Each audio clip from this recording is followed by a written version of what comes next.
con Cari Lugones, que en tu caso, tu especialidad, la urología, y que un poco lo venimos debatiendo aquí en este programa ya hace un tiempo largo, es que cuán importante es justamente eso, ¿no? Que en este caso el varón, el hombre acuda al urólogo, se quite esos miedos, esos temores que se le pueden presentar y empiece también a investigar qué está sucediendo con su cuerpo para prevenir, pero también para, en algunos casos tomar a tiempo ciertas enfermedades, pero viste que no es tan común que se fomente que el hombre vaya a una consulta de urología. Totalmente, por eso les agradezco y los felicito en esta iniciativa, en este Noviembre Azul, que justamente internacionalmente se ha tomado como el mes para concientizar. Venimos del Octubre Rosa para tener bien en claro que tenemos que prevenir y hacer el diagnóstico precoz del cáncer de mama. Y a las mujeres de la mesa y a todas las que están escuchando las felicito, porque ustedes nos llevan años luz, claro, en lo que es la concientización y la responsabilidad de cuidarse, y nosotros venimos atrás, somos más primitivos, más básicos, pero tenemos que ponernos un poquito al día y hacer esta prevención, este diagnóstico precoz del cáncer de próstata, porque realmente cambia, y justamente de eso se trata este Noviembre Azul, de realmente estos spots, estos momentos, charlar, concientizar, para que justamente encontremos la oportunidad de diagnosticar los pacientes que van a tener tumor de próstata en un momento donde pueden ser curados. Gonzalo, te quería preguntar, porque vos hablabas de que de alguna manera es bueno, en este caso, mostrar la campaña para, concientizar. Y volviendo a mi pregunta inicial, cuando llegan las consultas, a tu consultorio, ¿con qué te encontrás? ¿Por qué hay temor también en animarse a explorar y en este caso también a tener un diagnóstico precoz para poder evitar algún mal?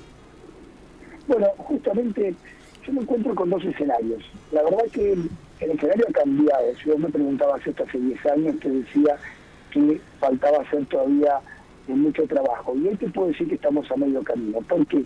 Porque veo cada vez más personas que se acercan a una consulta temprana, gente de mediana edad, gente con antecedentes en la familia. Entonces me estoy encontrando con los dos escenarios. Y eso está muy bueno. ¿Y por qué es tan importante? Bueno, justamente lo que ha venido pasando es que estaba el tabú a lo que era ir al urólogo.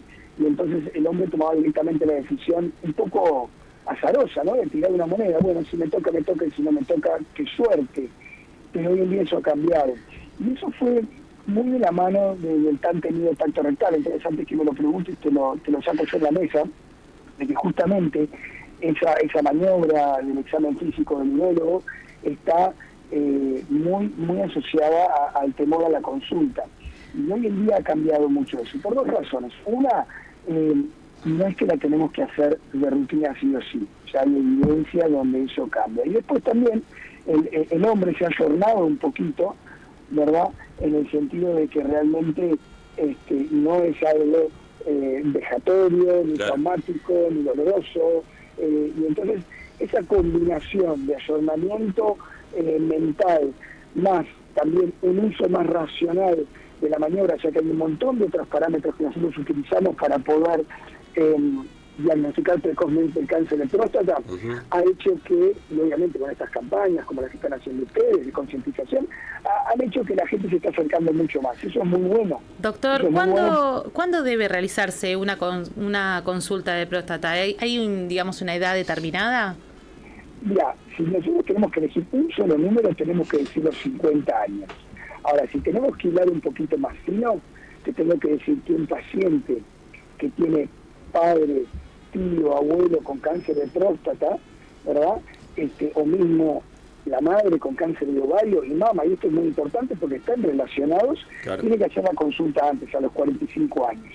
Y por eso que si el padre ha muerto a temprana edad de cáncer de próstata, ese paciente tiene que ir a los 40.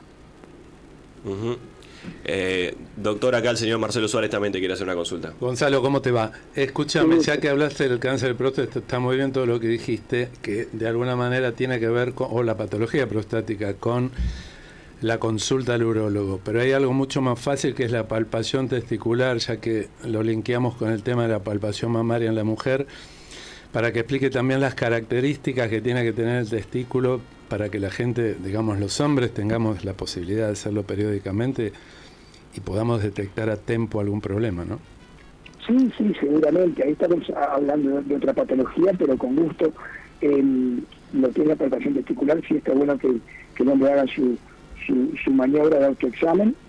Igual que tengo que decir una cosa, que la prevalencia de que estamos hablando de las dos enfermedades es completamente distinta. Sí. Así que es muy importante, está bueno que me traiga esa colación, porque el hombre tiene que concientizarse un poquito más de su salud. Nosotros andamos con este traje de Superman todo el tiempo, y después empieza a venir los años y empezamos a encontrar agujeritos a la capa. Entonces es importante quizás ser conscientes de nuestra mortalidad y trabajar en hacer prevención. Una de ellas puede ser sí el autoexamen, pero obviamente lo mejor es que el paciente a los 50 años vaya a ver a un urólogo. ¿Y cómo es en este caso? Bueno, te hablaba recién Marcelo de la palpación testicular, pero vos hablabas del cáncer de próstata, digo, para que entiendan quién está del otro lado y se anime, cómo llega una consulta, cómo es el abordaje, cuál es justamente el procedimiento adecuado que lleva a cabo el urólogo para, bueno, empezar a detectar si hay algo bien o algo mal. Perfecto. Bueno, mira, la consulta realmente comienza con la historia clínica, que realmente es recabar los antecedentes que tiene el paciente. Esto que yo te decía al principio, de si tuvo enfermedad prostática maligna en la familia o mismo otro tipo de cáncer, es muy importante. Eso lo tiene que hacer luego, porque lo que va a hacer en esta primera consulta es una evaluación de riesgo, porque no todo el mundo tiene el mismo riesgo de tener un cáncer de próstata, ¿verdad? Entonces la evaluación de riesgo es la primera medida. Después, el paciente se le va a pedir una ecografía y un antígeno prostático. ¿Qué es el antígeno prostático? Bueno, es medir una proteína que se encuentra en sangre que nos habla de la próstata. Ahora, nos habla de la próstata en general, no nos habla de si específicamente tenemos un cáncer de próstata, porque hay próstatas que pueden tener más antígeno prostático que otras, solo porque son más grandes. ¿Se entiende? Claro. No quiero confundir a la audiencia. Sí. Doctor, entonces, ¿hay algunas indicaciones o algunas señales que puedan alarmar respecto de que uno puede tener, o es asintomático? Bueno, justamente, muy buena pregunta, no, es asintomático.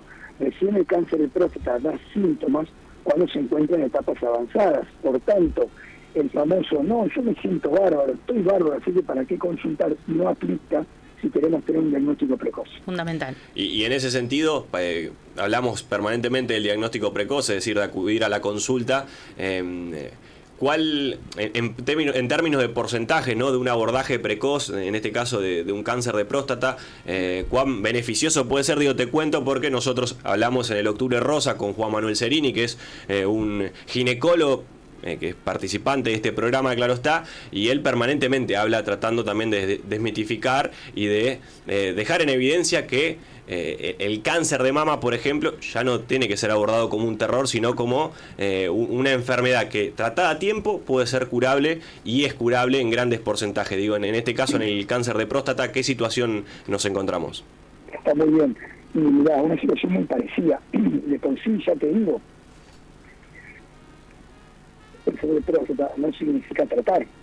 Nosotros tenemos muchos pacientes que vamos a solamente observar, y eso ya te dice un poquito de las probabilidades que tenemos. Y si nosotros encontramos los tumores que sí son agresivos en etapas muy precoces, la curación es superior al 80%. Entonces, el tema es justamente encontrarlos a tiempo. Esto que se dice siempre, que hoy, si hacemos esa consulta a tiempo, el paciente no se muere por cáncer de próstata, sino con cáncer de próstata, ¿no? Exacto, porque si vos te fijás las tasas de prevalencia de la enfermedad, vamos a hacer un ejemplo. Si nosotros agarramos y hacemos 100 autopsias de pacientes que tienen 100 años, ponele, todos van a tener un foco de cáncer de próstata. Se dan cuenta, es parte también de la evolución natural de la glándula en algún momento. Lo que pasa es que tenemos que diferenciar los que son letales de los no. Claro. Y justamente, como decía el panelista, los pacientes que van a morir con cáncer de próstata de los que pueden morir de cáncer de próstata. Bien, Doc, el crecimiento de la, digamos, hay un crecimiento que se habla de que es benigno de la próstata, ¿no? Esto es recurrente en algunos casos donde hay con asiduidad, ¿cómo se llama esto? Enfermedades de... Ay, estoy un poco trabada, pero... ¿Transmisión? No, más que nada cuando a uno le cuesta ir al baño y todo el tiempo está con... Incontinencia o con problemas... para orinar y demás, o de retención. La pregunta es, ¿puede pasar esto, que haya una relación entre las causas por la dificultad urinaria y el crecimiento benigno de la próstata? Claro, eso sí, eso es la hiperplasia prostática benigna. Para explicarle un poquito a la audiencia, imagínense que la próstata es como una mandarina. Tiene gajos y tiene cáscara, ¿verdad? Sí. Bueno, los gajos son los que crecen y causan hiperplasia prostática benigna y obstruyen la luz, el pasar por donde sale la orina.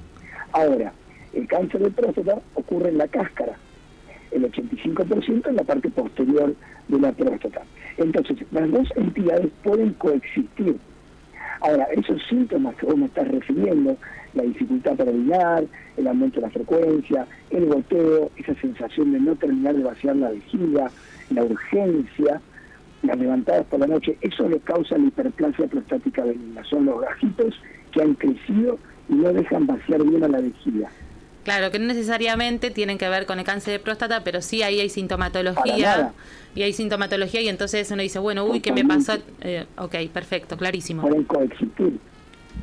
Totalmente. Gonzalo, ¿nos esperás un minutito que tenemos que hacer una breve tanda y continuamos con esta rica charla que nos sirve a nosotros también para comprender la situación, pero sobre todo al oyente, para entender lo importante que es ir al consultorio y también quitarse todos los temores y a la vez, bueno, diagnosticarse en cada situación. ¿Nos esperás un minutito? Concepto que quizás le tenemos que transmitir a la audiencia es que la diferencia entre diagnosticar precozmente y tener una potencialidad alta de curación de una enfermedad que si no puede ser mortal es la base del diagnóstico precoz y de por qué tienen que hacer la consulta de algo que es completamente asintomático y que no tienen que esperar a ningún tipo de manifestación clínica o ningún problema que ellos digan, bueno, me parece que algo está pasando para hacer la consulta. Claro. Doctor, en el caso que tenga que hacerse un tratamiento, ¿los tratamientos son sencillos? ¿Nos puede contar brevemente cómo son? Bueno, lo que pasa es que los tratamientos no son una variable binaria en el sentido de que es tratar o no tratar, o sea que el cáncer de próstata puede encontrarse con diferentes grados de agresividad y con diferentes etapas. Claro. Entonces podemos tener desde una observación con consultas frecuentes y eventualmente estudios de imágenes, y estamos monitoreando un cáncer de próstata de bajo potencial de malignidad, o podemos quizás necesitar radioterapia o una cirugía, o quizás aún, si el paciente ya tiene la enfermedad por fuera de la próstata, algún tipo de tratamiento sistémico. Entonces, la palabra tratamiento involucra muchos escenarios, pero quizás el mensaje que tenemos que comunicar es que hoy en día hemos avanzado muchísimo. Claro. Los tratamientos tienen muy poca repercusión y son muy bien tolerados, más aún en pacientes que tienen una enfermedad localizada. Gonzalo, acá nosotros de alguna manera, el espíritu del programa habla siempre de la prevención, ¿no? De todo lo que podemos hacer antes de que nos llegue esta situación y de buena manera vos nos estás proponiendo entender cómo abordar cuando ya está el problema. Digo, acá Marcelo Suárez, un especialista en enseñarnos a qué, acciones podemos tomar con nuestro día a día para cambiar nuestras conductas, nuestros hábitos y mejorar nuestra calidad de vida. ¿Qué conductas nos llevan de alguna manera a ser más propensos a padecer un cáncer de próstata? ¿A qué está asociado el cáncer de próstata? De lo que hacemos día a día y que nos puede ayudar a nosotros a tratar de evitarlo.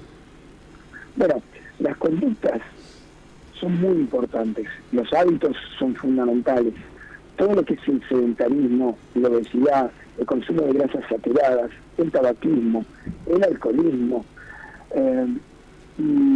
y realmente evitar lo que es una vida saludable está asociado a todo tipo de cánceres. Y el cáncer de próstata no es una excepción. La carga genética también es muy importante. Si vos te fijas, hay un experimento muy interesante que a mí me gusta siempre mencionar, que es pacientes orientales que viven en Japón tienen una cierta tasa de cáncer de próstata. Esos mismos pacientes, cuando se trasladan y viven, por ejemplo, en Estados Unidos, su tasa de cáncer de próstata, su prevalencia se asemeja a la del norteamericano promedio. Mira. Y eso está dando una clara señal. Independientemente de la carga genética, hay un factor ambiental determinante. ¿Y tenés una estadística o sabés algo respecto de si las venerias están relacionadas con la mayor incidencia de...?